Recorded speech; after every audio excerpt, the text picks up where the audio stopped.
Hi and welcome to another video, and today I have a surprise. Parcel just arrived.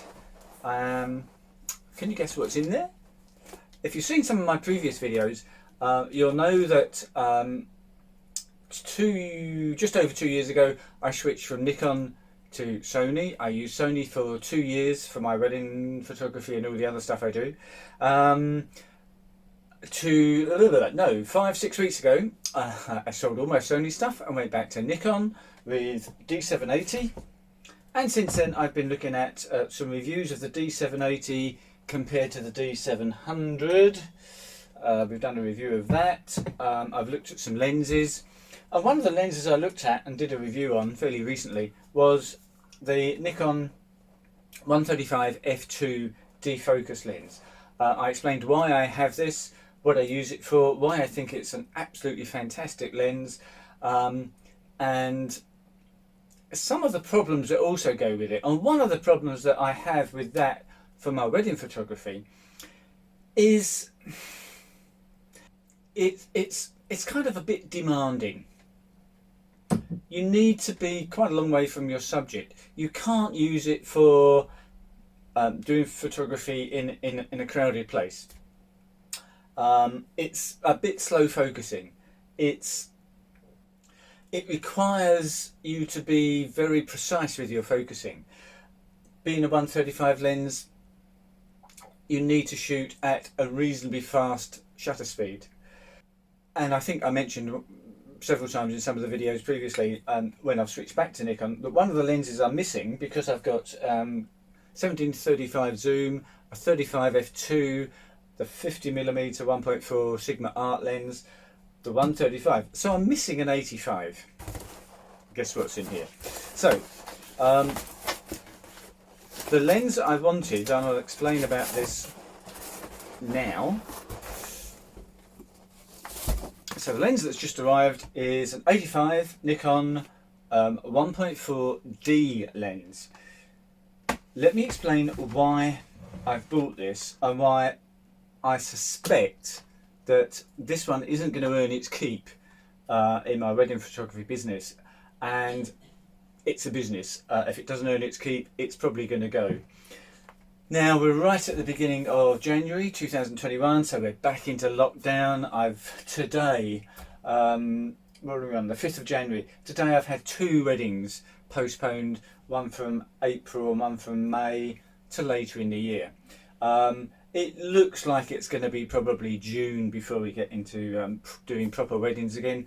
There might be half a dozen or so short 2 or 3 hour weddings in April, May time. I'm also hoping that I get the wedding from last May, right at the end of May, a Greek island wedding. I'm hoping that's going to go ahead and I can jet off to a Greek island for a week or so to photograph their wedding. So I'm not going to get much chance to test the 135 out in real life, but I know from experience that, as I say, it's a little bit problematic and maybe not the best lens to take along to a wedding. So this 85 lens will, I'm hoping, complete my lineup of lenses for wedding photography.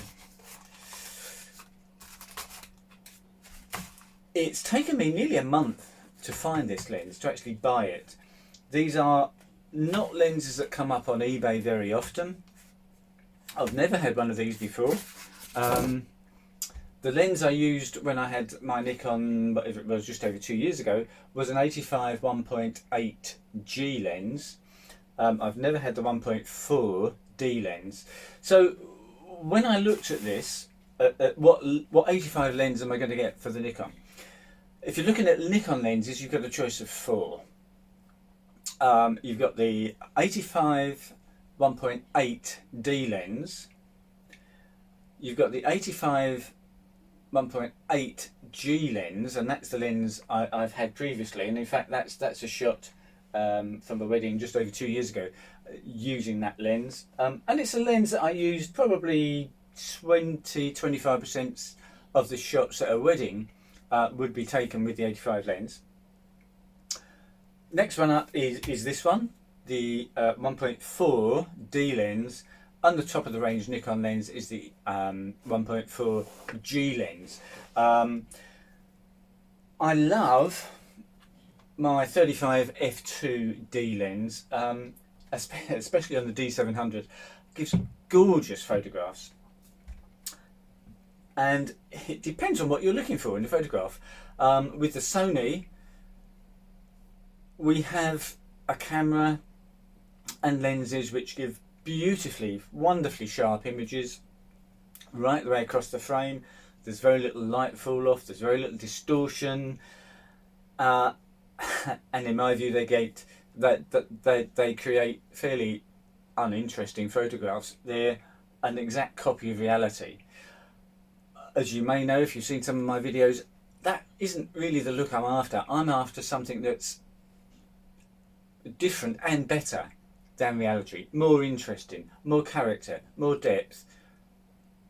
It's just something that's beyond a smartphone picture, which is what I feel the Sony, and in fact probably all of the mirrorless cameras, tend to give you, or the mirrorless cameras with the mirrorless lenses, because everyone these days is after super sharpness and no distortion and perfect lenses. Now I have to admit the 51.4 Sigma art lens kind of falls into that category. However, again, I did have a Nikon 51.4 G lens, but I didn't really, it wasn't sharp enough. It really lacked sharpness to a point that I couldn't justify using that as a professional lens. Hence the reason why I've gone to this Sigma lens. So let's just take a quick look at my new purchase. As we're saying, it took 4 or 5 weeks before this came up on eBay. To buy it from the UK, plenty come up for sale in Japan, a few in Australia and a few in America. But of course you've then got the problem of, I'm not sure whether they're going to charge import duty. If you do need to send it back, that's going to be an awful problem. We're looking at 10-14 days delivery. I bought this from a guy, I think he's in Bristol, a small online camera store, and well, you can't see, but trust me, this, he actually said that it's showing reasonable amount of wear.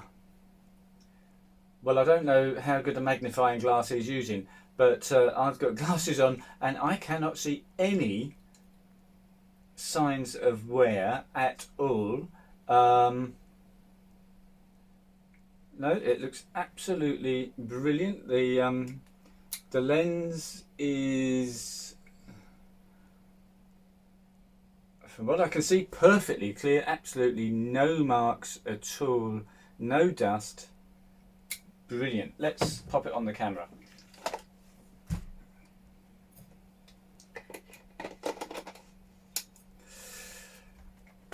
There we have it.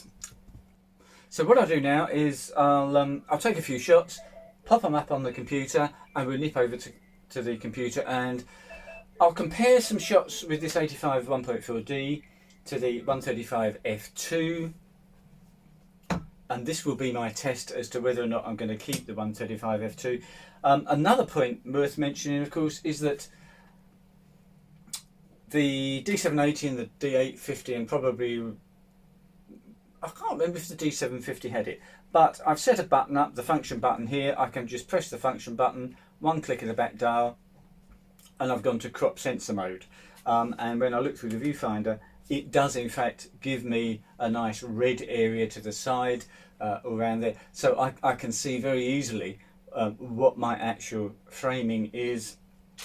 And of course if I'm using live view, it does switch from being, sorry, let me try and focus. Sorry, I went the wrong way. It does instantly switch to a zoomed in view, so this will go from an 85 and it will give me effectively in camera a nearly 130mm length lens. Now, it's not going to be the same as using a proper 135 lens. People say all the time, oh, you can use crop mode, especially of course on mirrorless cameras, to make the lens longer, and it improves the bokeh and the background compression and that kind of stuff. Well, that's of course absolute rubbish. It doesn't change the physical characteristics of the lens at all.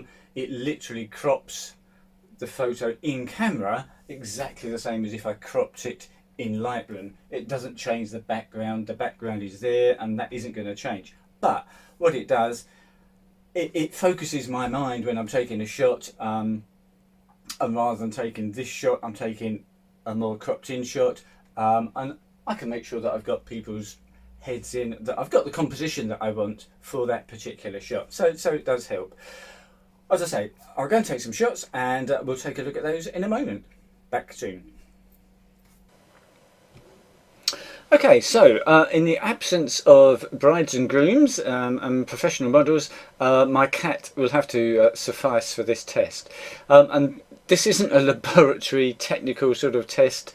This is literally a 10-minute change lenses and just see what the photos look like. So this was shot on a 135 f2. I used 125th of a second.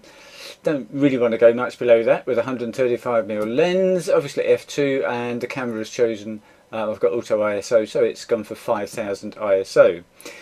The next shot is the 85, it's still at 125th of a second, but now of course at f1.4, and that's dropped the ISO down to 2200, and then I adjusted the speed down to what I would normally shoot an 85 lens at, an 80th of a second, so we're now down to 2000 ISO. Let's go back to the 135 lens. Just note the sort of the background look here, and then jump to the 85. Obviously a lot more in the background, so I'll tell you what, let's do a crop on this one.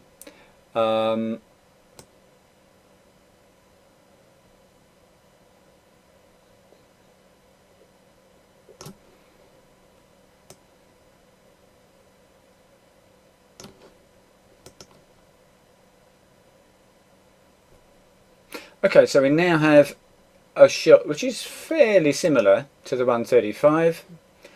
Now obviously the 135 is aperture is f2, the 85 has got 1.4, so there's not an awful lot of difference in the background here.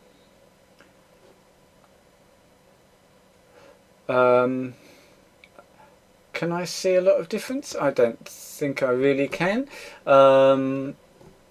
If you put them two side by side, then I guess you would do. I'm just looking at something a bit closer than the I think they're flowers or something in the background here. The blanket here, how much out of focus that is.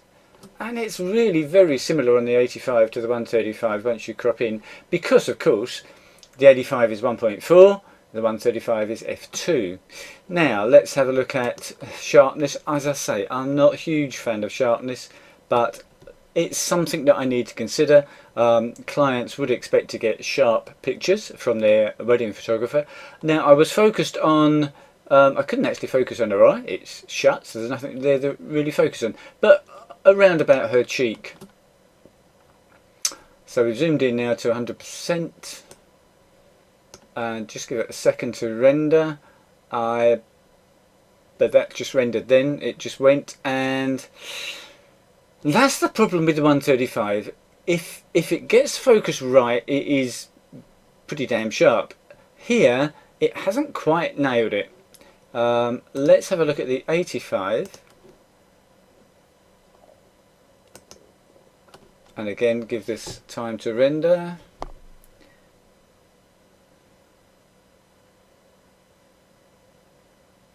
And that just did it. This is definitely sharper, definitely quite a lot sharper, especially around a couple of white whiskers here and this white whisker here.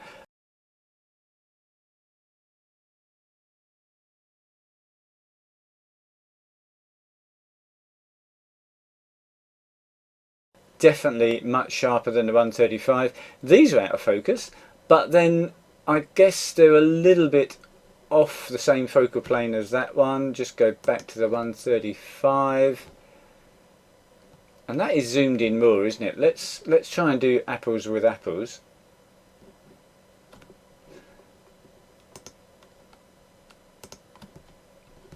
And do this at 66% rather than 100%. No, that's still not sharp. Go back to this one. Definitely sharper. And I took no great efforts to get focusing perfect. It was just this was on dynamic 9-point. Just put the center point over sort of somewhere here and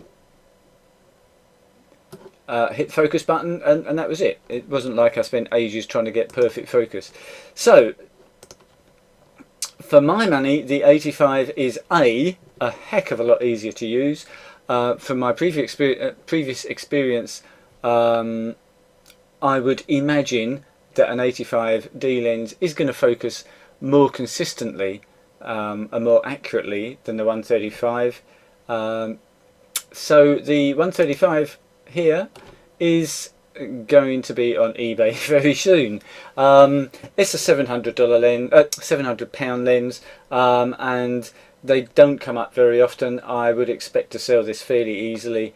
As I say, now with the 85, it's a lot smaller. It's just a more appropriate lens for my use, which is mainly weddings. And given the fact that the background is looking very similar, I don't see any reason to keep the 135.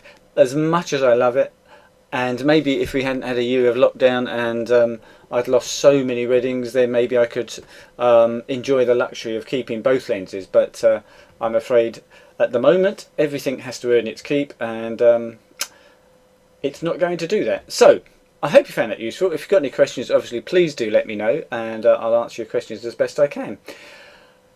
Shortly my next video is going to be, in case you're interested, because we're in lockdown for the next 2 months, I'm going to do a few videos about photography projects.